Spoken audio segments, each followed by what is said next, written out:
Hello and welcome to The Big Picture. I'm Tina Jha. US Secretary of State Antony Blinken begins his two-day visit to India on Tuesday in what will be his maiden trip to the country since assuming office. Blinken will meet Prime Minister Narendra Modi, External Affairs Minister Dr. S. Jaishankar and also National Security Advisor Ajit Doval during his two-day visit. Both sides are expected to review the robust and multifaceted India-US bilateral relations and also the potential for consolidating them further.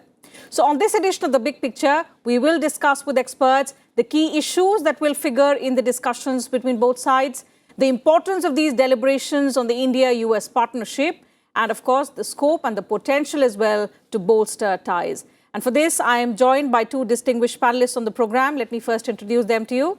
I have with me former Ambassador Mr. Vishnu Prakash and Dr. Sriram Cholia. He is a foreign affairs expert. Thank you, gentlemen, for joining me on The Big Picture today. Ambassador, let me begin the program today with you. First, by understanding the significance and importance of this visit of the US Secretary of State, since it is his maiden visit to India since assuming office, but the third such visit by a top official of the Biden administration since earlier this year. So how important, how significant it is for the India-US partnership? It is indeed significant given the fact of momentum in the relationship. The Biden administration came to office on the 20th of January this year, and it is barely 6 months, and we have had we are today, including the visit of Secretary Blinken today, we'll have 3 cabinet-level visits from the US to India, and our External Affairs Minister has already been there. Now, the EAM, Dr. Jaishankar, was in Washington and New York in May. Secretary Blinken is coming here in July. And the kind of canvas that they are going to paint on is going to be quite vivid. And the timing of the visit is particularly significant. Our neighborhood is in a flux. The geopolitical and geoeconomic situation globally is riddled with uncertainties, and there is practically no major issue that is off the table. So during this visit, bilateral, regional, international issues will all figure, including the issues like Afghanistan, where the US is pulling out, and there are grave dangers.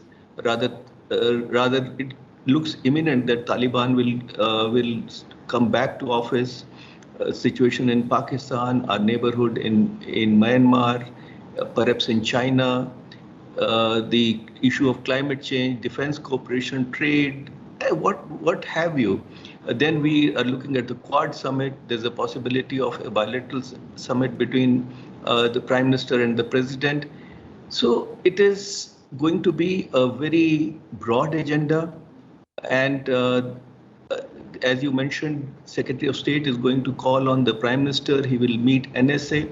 So this itself shows how the relationship is progressing, and we welcome the momentum in the relationship through high-level exchanges. Certainly. Okay, so a host of issues ranging from bilateral to regional to global issues, which will come up for discussions on the talks table when the US Secretary of State will be meeting the Prime Minister, the External Affairs Minister, and also the National Security Advisor. And it is indeed very, very significant when it comes to the partnership between both countries. Dr. Cholia, one of the prominent issues that the ambassador pointed out, of course, is Afghanistan and the worsening situation there. Now, India has a lot of concerns, of course, because it not just impacts us, but the stability and the security scenario in the region as a whole. So what are the concerns that India is going to raise with the US Secretary of State on Afghanistan? Well, Tina, I think first of all, we would like to know the intent of the Americans post-withdrawal. I mean, that is unclear. And we would like to find out what is their strategy going forward post-withdrawal, because they have intensified aerial support in the last 1 week for the beleaguered Afghan National Defense Forces to push back the Taliban advance. But they are also saying that they will not be able to do it, at least not on a regular basis, after the end of August. and September 11 is the formal date of the end of all combat and operations there by the US. So then they are saying they will transition to a counter-terrorism role with an exclusive focus on Al-Qaeda and ISIS and other allied groups. So how will they be able to implement their counter-terrorism role without any air bases within Afghanistan or any significant ground forces? So the only forces they will have left are few hundred to secure the embassy, like security guards. That's it. So I think we would like to find out what they plan to do and how we can be useful in supporting their role for counterterrorism. It's quite clear that we have a counterterrorism concern, perhaps even more germane than what the Americans have, because it's very unlikely, as the US intelligence says, that another September 11 type attack is likely to be mounted from Afghan soil anytime soon. So as they are withdrawing, but still they would like to show that, as a great power, they are showing some responsibility and they still want to be seen to be contributing to regional security. So to what extent the US can contribute to regional security and how, modus operandi. And I think we should be bold. I think we have all the foundational defense agreements with the US signed, and which means mutual usage of our bases and military facilities by each other. So the Americans are looking for launch pads from which they can carry this over the horizon strike capability to keep the balance on the ground, so that it's not totally overrun by Taliban or by allied factions. So I think India should play a constructive role and offer our facilities to the extent possible, and our air support, our Air Force should also coordinate closely with the US Air Force, because otherwise air support is becoming a very vital area as far as holding the balance in Afghanistan goes. So I think that will be a major, and then of course we will want the US to understand our concerns regarding Pakistan's nefarious role. It's not new. We have been conveying this to them for more than 2 decades. Absolutely. But now that they are out of Afghanistan, their so-called reliance on Pakistan should not be the same as it used to be in the past. They are still apparently negotiating, trying to have some bases in Pakistan, but I don't think it will be allowed at all because of the hardline jihadist and anti-Western sentiment in Pakistan. So I think they should also tighten the vise on Pakistan in different forms, through IMF, through World Bank. We should be clear that if you really want a respectable exit from Afghanistan, the one easiest solution, direct way to hit the nail on the head, is to go after Pakistan with even stronger clarity of vision, which the US has not shown in the past. So I think those are the two main things we would want to convey. And of course, there's a regional groupings, many of whom are involved in finding a solution. And if the US wants to be part of it, they are part of the so-called peace process. We would want them to know that we want to be at the table. We want to be seen to be contributing to solutions. And I think the Biden administration has shown willingness to do so. They are not trying to exclude us from the picture. Like in earlier administrations, what used to happen was they were so enamored by the Pakistani angle that they would often try to keep us out of the picture. But I think now they realize that India is part of the solution. They're saying India is the linchpin for the region. So that's all good news, and we should hold them to account for that and to extract promises so that we are formally involved in as many solutions as possible for this region. Absolutely. Ambassador, the biggest concern that India has is that it's worried that the gains made over the last few years in Afghanistan in terms of development, in terms of the progress in which India has also invested heavily, and for the people at large, of course, that should not be lost. But looking at the worsening situation, the manner in which violence is spiraling in neighboring Afghanistan, and also the role of Pakistan, of course, as Mr. Chaudhary rightly pointed out, there is need to put sustained pressure on Pakistan to ensure that they do not fund terrorists, they do not provide safe havens to terrorists, something that India has long been pointing out. But this time now, with the Biden administration now, the US Secretary of State making his maiden visit to the country, these two aspects, how prominently will India bring up on the talks table?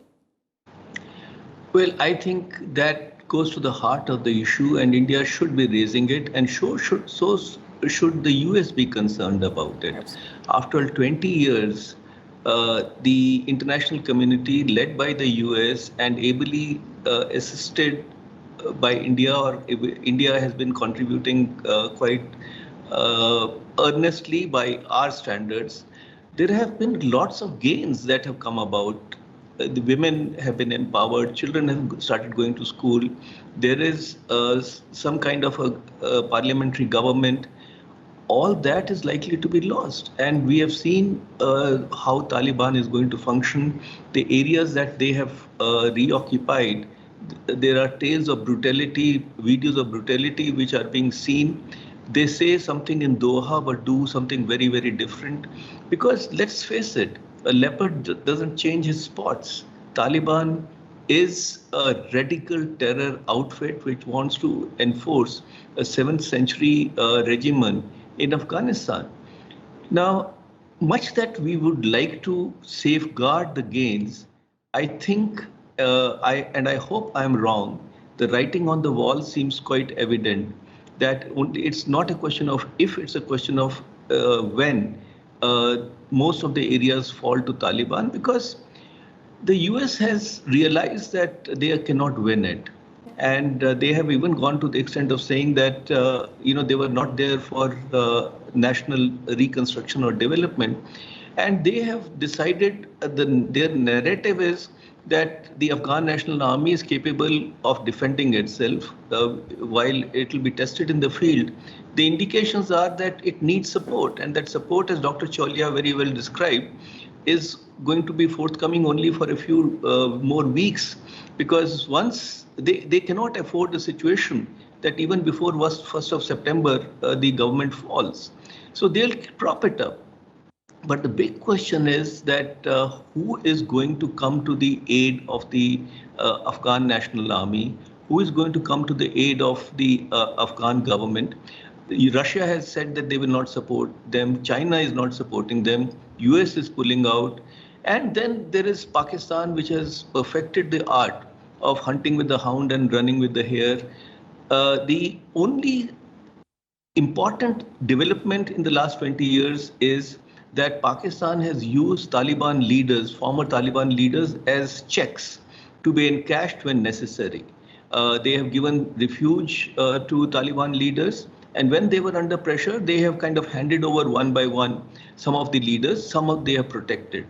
Now, this has been taken note of the Taliban. And once the Taliban, God forbid if Taliban comes to power and once they consolidate, I think Pakistan may have to pay the price. Already Tehreek-e-Taliban Pakistan is operating from the former NF, Northwest Frontier Province areas, the Khyber Pakhtunkhwa. But Pakistan will continue to behave the way they are programmed to behave. They will continue to destabilize, and they have the support of China. The situation does not augur well. And much that we would want to, there is only this much that we can do. Certainly, India's earnestness, India's goodwill is very high. Everybody knows what India stands for. But we also have to reckon with the situation, and at times you have to react to whatever is going to happen there. We do not have a boundary border with Afghanistan. And we can do only this much. Whatever we can do, we are certainly doing and will continue to do. Absolutely. Tina? But the concerns about the regional implications as far as security and stability is concerned is something that India will put forth before the US Secretary of State, as both our panelists suggest. Moving on to the other aspect, one important aspect, Dr. Cholia, that is likely to figure during the talks is the Indo-Pacific. Of course, that is one prominent area of discussion for both India and the United States. What is your guess? What could be the trajectory of discussions this time around?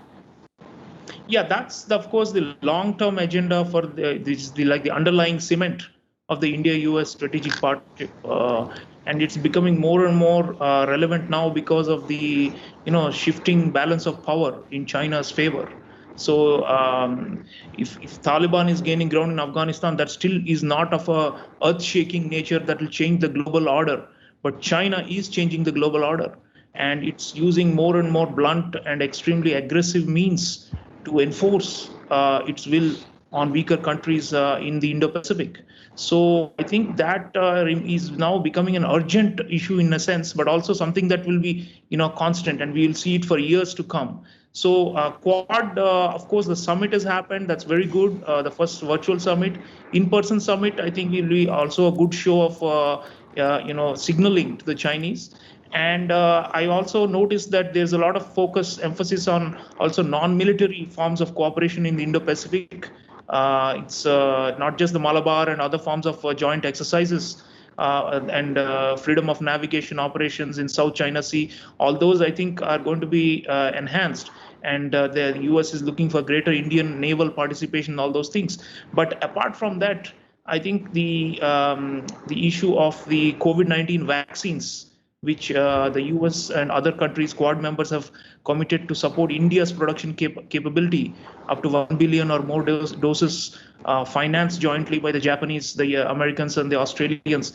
That, of course, will be critical, and we need to fast forward that because China is distributing its vaccines, however ineffective they are, and there are many reports of them having failed to protect the recipients. But nonetheless, they have the abundance, hundreds of millions of them, and they are, throwing them around. So, but what is interesting, Southeast Asian countries, which is at the heart of the Indo-Pacific, have realized their mistake of relying on Chinese vaccines. They are now asking for Pfizer and Moderna and AstraZeneca. So, I think strengthening India's hand with our own domestic, indigenous manufacturers, and also the Western models, which can be quickly assembled and made here in India at low cost and then distributed across Indo-Pacific. I think that will be the real test for the next 1 year or so for the Quad Alliance. And infrastructure projects also, you see, there are countries like, Sri Lanka, which are critical for us, and where, again, the Chinese are mounting a major, encroachment. So I think we will be keen to partner with the US and other Quad members, how we can deter this, expanding Chinese shadow right in our backyard in the Indian Ocean region and beyond. And how my view is we should pick certain countries, specific countries, let's say Nepal or Sri Lanka or Myanmar or the Philippines, and we should jointly do some projects there, security, infrastructure, 5G, vaccines, all these come in. And the Europeans have also been wooed both by India and the US to come in. So if we do a big grand coalition only, can we really hold the Chinese juggernaut back? So I think that's a big geopolitical picture. And we should, my view is, we have done a lot of talking. We have done a lot of, consultations. Let us now start some projects and let it be visible. We have to come down to the tactical level now. The strategy is there. The strategy of counterbalancing China is there. But tactically, how do we push them back in certain countries, select countries, with the consent, of course, of the host governments and in a creative way? I think that's the big challenge, and we should be discussing that when Secretary Blinken is here. Absolutely. Ambassador, so the strategy is there, as Dr. Cholia suggests, and obviously to check China's hegemony, the growing importance of the Indo-Pacific region, as well as the formation of the Quad. But as Dr. Cholia suggests, now there needs to be more. There needs to be projects. There need to be tactical groundwork. So what, according to you, is the scope and potential? What needs to be done by the US and India, both important partners in Quad, towards strengthening this structure, which is now there in place, but tactically it needs to be strengthened? What scope and potential do you see? I think that is precisely the challenge at the moment. The structure is very much there. The will is there in some countries. In some countries, the will may or may not be there. And most of the world is waiting and watching. The fact remains that other than a handful of countries, no state wants to choose between China and the US. And they are just waiting and watching. Now, even for the Quad countries, let us be frank, they have their own compulsions. We have a difficulty in that we are the only country which has a continental land border with China, the world's largest contentious border. And there's a fact of geography that China is our neighbor.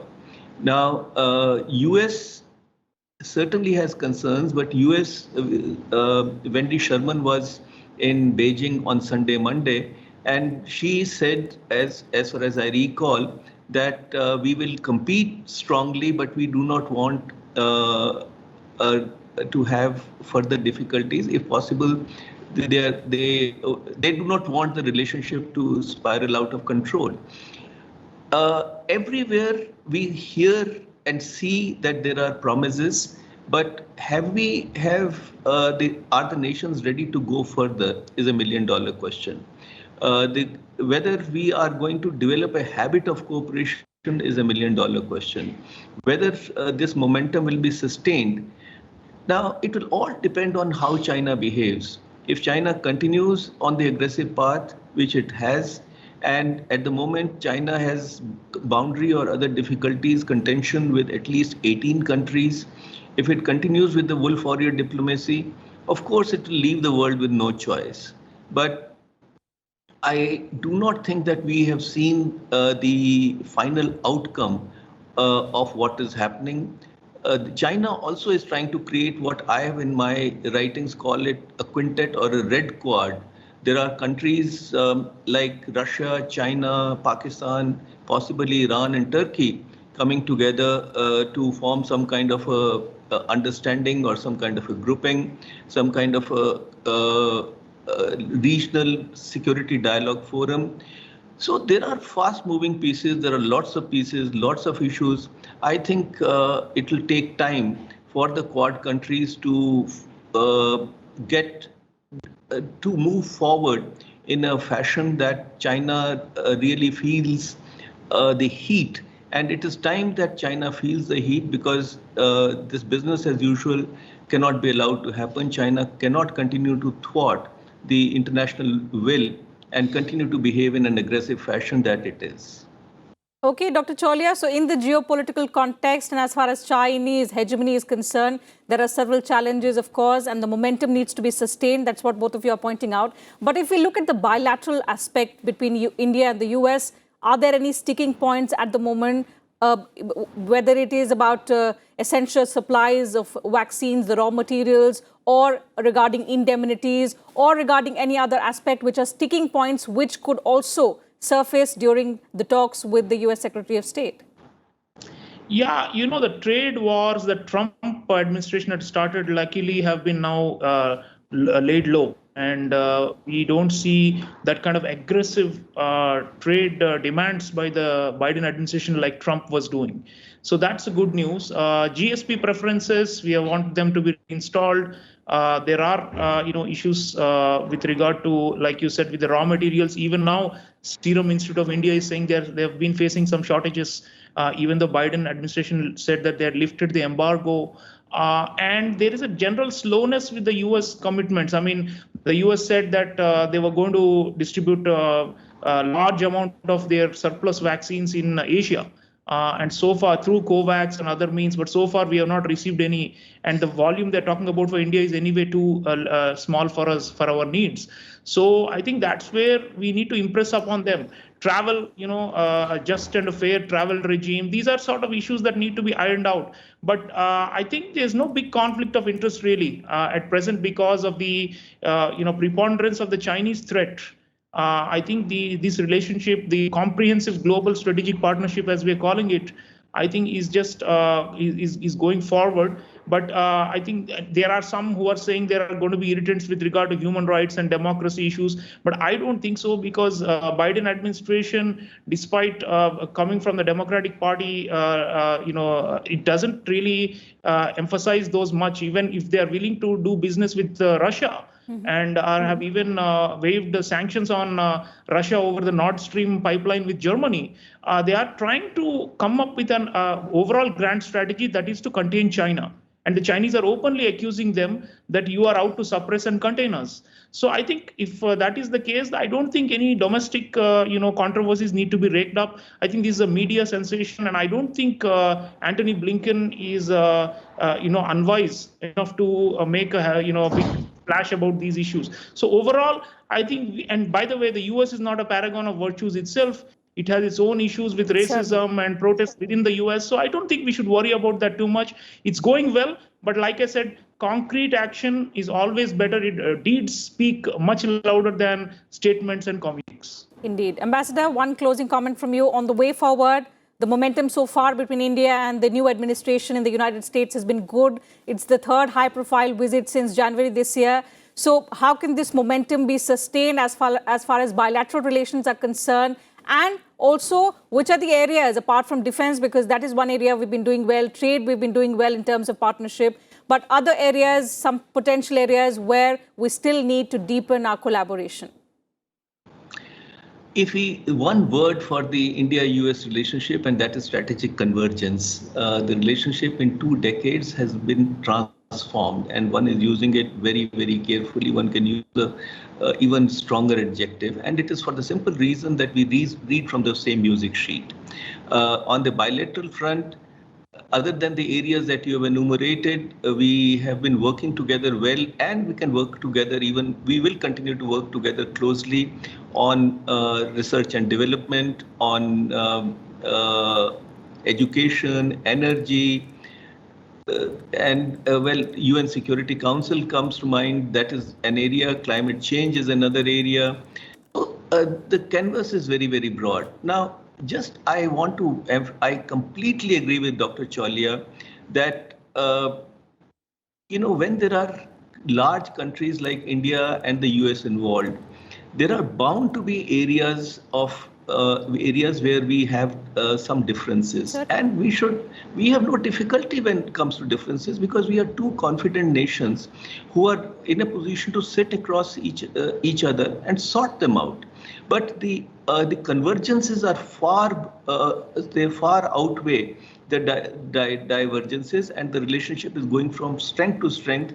And I think it is going to be a relationship which will ensure peace, stability, and prosperity, not just in our region, but far beyond in both the regions and the world. Certainly. Rightly said by the ambassador that convergences far outweigh the divergences. The manner in which relationships between India and the United States have transformed over the past 2 decades, and some of the areas in which there is still scope and potential to deepen and to widen our collaboration, some of which the ambassador pointed out include energy, climate change, and also research, education. So important aspects in which our collaboration can be strengthened further in the days to come. So what actually, which are the important issues that could surface during talks with the US Secretary of State, during discussions between the Prime Minister and him, also with the External Affairs Minister and the National Security Advisor? Some of the probable issues we've discussed on the program today, but what actually happens and what is the response of the US Secretary of State is something that we'll have to keenly watch out for. With that, I'll have to call it a wrap on this edition of The Big Picture. Thank you once again to both my guests for joining me on the program and putting forth your thoughts on the subject before us and our viewers. Pleasure having you on the show. So that's it from us on The Big Picture today. Thanks very much for your time.